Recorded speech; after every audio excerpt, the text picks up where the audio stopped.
Good evening and welcome to India Speaks. Tonight we're going to go across the country to talk to people about their views on the changes the government wants to the Land Acquisition Act. The amendments that the BJP is proposing have created an uproar in Parliament. My colleagues Tanima Biswas, Sam Daniel and Anand Patel will join me. Tanima from Delhi, Sam Daniel from Chennai are going to be joining me. Of course, as we've been saying, the BJP is under fire from its allies as well, not just from the opposition on this very critical issue of the changes. The Finance Minister Arun Jaitley is expected to make the government's case in the Rajya Sabha tomorrow. Tanima Biswas, let's go across to you first. You're at Jantar Mantar, where several protests actually are underway on this land acquisition bill and the proposed changes from the government. Give us a sense of the kind of views that you are hearing. That's right, Maya. I'm coming to you from Jantar Mantar and I'm joined by one of the activists who has been working on this issue and has, of course, been part of the protests which we have seen over the past few days. Ramesh sir, if you can just articulate for us, like exactly how do you feel that the response of the government has been so far? Of course, it's not satisfactory according to you. Yeah, I think the responses of government is really not satisfactory because of two reasons. That they really want to escape the dialogue process, the dialogue within the parliament and dialogue outside the parliament. I mean the dialogue with the people who are the sufferers, who are the farmers, who are the landless laborers and who are the tribals and Dalits. So this is the one thing. And the second, I mean, if you just see the whole history of the land acquisition, it's never been used for acquire the land and give it to the poor people. So the whole character of land acquisition in this country, if you see the whole history of last 120 years, it's just contrary. In the name of public purpose, they have taken the land, but they are given the land for the big other purposes, for the industrialization, etc. So that's why we said that let completely turn the equation and acquire the land. Of course, you just acquire the land, but for the poor people. So we want to see that part. Exactly. So we have seen that, you know, in the past many times there have been protests here in Delhi, and this time around there are big names like Anna Hazare and Arvind Kejriwal also sat for the protest yesterday. We've seen Digvijay Singh coming today. Do you feel in some way that the issue is being, in a way, if not completely hijacked, but at least sidetracked by some of these political parties? Or do you feel it's important to hammer in that message no matter where the support comes from? I think it's a very good sign when the opposition party, I mean, there is a lot of voices. I know personally that there's a lot of voices within the party, within the BJP, who are against this ordinance. So at least there is an open debate with the support of political party and the non-political party and the social movements. At least this issue is actually come in the center of the political debate in this country. And that is a very good sign for our democracy. So we've also seen today that Mr. Gadkari, he has of course come out and said that they are willing to at least consider having a dialogue about the consent clause and about the SIA. Do you think that's a good sign? Of course, it's a good sign. See, that's the same issue we have raised to the Rajnath Singh ji when we met him the day before yesterday. And he said that we are open for the dialogue process. And I think it's a very good sign. But if you just compare the same dialogue with the dialogue of the finance minister, it's just contrary. So still we are very much confused that government is really want to dialogue, to come up with a dialogue process or not. I mean, if they come with some proposal for the open consultation, for the people's consultation, we'll really want to welcome him. Right. So we will of course have to see what the government does. But these are the voices which we can hear from Jantar Mantar in Delhi. Maya? Right, Tanima, stay with us. Let's also go across to Sam Daniel from Chennai as well. Sam, you've got farmers as well as some other voices who've been working in the farming agricultural sector with you. But essentially, one of the key critical issues is that of the consent and the need for consent of 80% of the population around the areas the government might want to acquire. What are the views from Tamil Nadu? Well, Maya, I come to you from the farm of Purushottam, a marginal farmer outside Chennai, and I have with me 3 farmers and 1 mentor who actually works with them. Let's speak to them. Sir, the earlier 80% mandatory consent was required before the land was acquired, but now it's being done away with. In what way do you think this cannot be compromised? The first point is, as a farmer, there is compensation of 4 times of the land value, which is not acceptable because this is something which has been coming for generations and this cannot be given away. The second is, what happens to the people who are working in our farm? These people are dependent on us. These people just know to do farming. Third, they say is, in case they are displaced, they'll be given employment in the industries that are coming, which we don't know when the industries are really going to come up. And these people carry with them so much of knowledge and experience from their fathers, forefathers on agriculture. Taking them and putting them in an automobile or an electronic industry, we are losing out on so many skills. Social impact assessment will take care of this? Definitely social impact assessment will take care. And finally, there are so many industries outside the locality of acquisition which is dependent on agriculture. So many small-scale industries who have invested, shops, Right. so many, their lifetime investment, loans that they have taken. Right. Who's going to answer this? Bhaskar, you also talked about how companies are given more land than actually what they require. You want that to be streamlined first? Well, see, actually the Indian context is entirely a complex one. One thing we have to understand is that we need agriculture as well as we need industry, because neither we are developed in agriculture nor in industry. Both are not developed as much. Second challenge for India is that we need to feed 130 million mouths every day.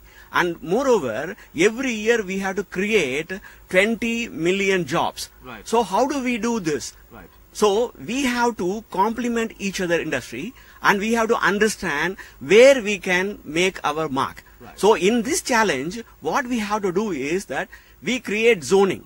Right. And then we reduce industrial lands required. See, if we require 1 acre, we will optimum give only 1 acre instead of 10 acres. We'll come back. Okay, Maya, it's back to you again.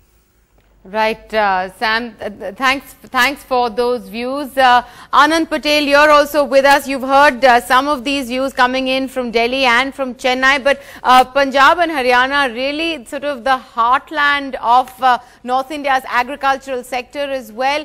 Many people there are going to be directly impacted by changes in the Land Act. So are they supportive of the changes that the government wants to bring in?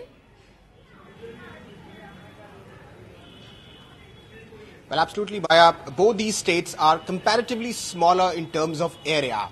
And land acquisition is definitely an emotional issue here, given the fact that both the states have big contribution as far as the central pool of food grains is concerned. Be it paddy or wheat, both the states have a significant contribution to this. And a reason why this is that both the states have gone through the green revolution and the land is quite fertile here. And that's the reason why the farmers here are quite vocal, especially Haryana, that the land acquisition as far as this law is concerned is anti-farmer. I'm joined by farmers here from Punjab and Haryana and an expert also, Dr. Pramod Kumar from the Institute of Development and Communication. Let me just first speak to him. Dr. Kumar, Punjab, is a big contributor to the central pool, and the farmers here say that we have a small area, we have a small piece of land in Punjab, and there should be different set of rules as far as acquisition is concerned. Is it possible for the centre to have separate set of rules for states like Punjab and Haryana? I think that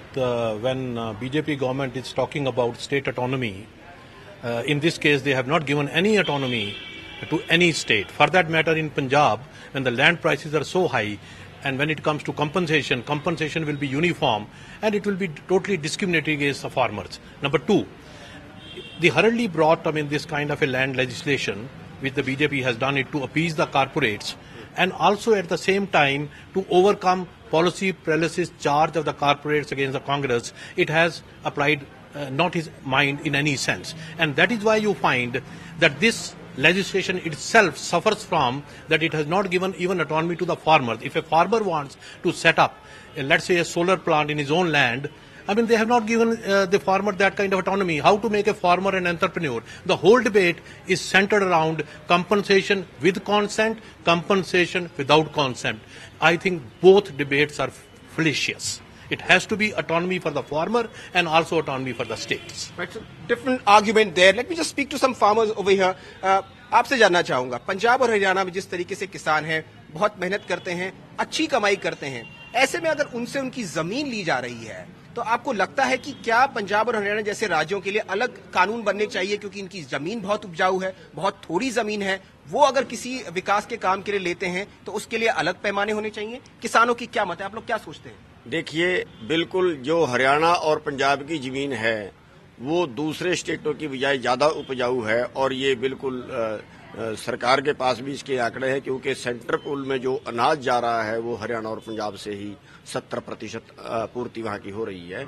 और इसका उल्टा कर दिया है बल्कि, क्योंकि हरियाणा सरकार ने सेंट्रल सरकार से 2 कदम और आगे चलते हुए नोटिफिकेशन जारी कर दिया है कि जो ग्रामीण क्षेत्र है, जहां पे पहले कानून के तहत मार्केट से 4 गुना रेट मिलना था, अब इन्होंने बदल के उसको 2 गुना कर दिया, उसको आधा कर दिया है। और हमारी उसमें मांग ये है कि वो 4 गुना तो कम से कम रहना ही चाहिए। और भारतीय जनता पार्टी जो है वो जगह जगह से अपने वादे भाग रही है, और हम इसी मुद्दे को लेकर और स्वामीनाथन आयोग की रिपोर्ट को लागू करवाने के लिए 5 मार्च को पिपली में, जिला कुरुक्षेत्र के अंदर जहां महाभारत का युद्ध हुआ है, वहां से सरकार के खिलाफ आंदोलन करने की तैयारी कर रहे हैं। Well, you see, the farmers are definitely agitated, and talking of a Mahabharat of another kind, you know, for the farmers, for the benefit of the farmers, and both in Punjab and Haryana, farmers are really agitated at the new ordinance and the manner in which the compensation has been compromised. Right, Anand, in fact, a very interesting point. I'm going to take that back to Sam, because Sam, the voices from Punjab and Haryana are basically talking about how there should be different rules for different states.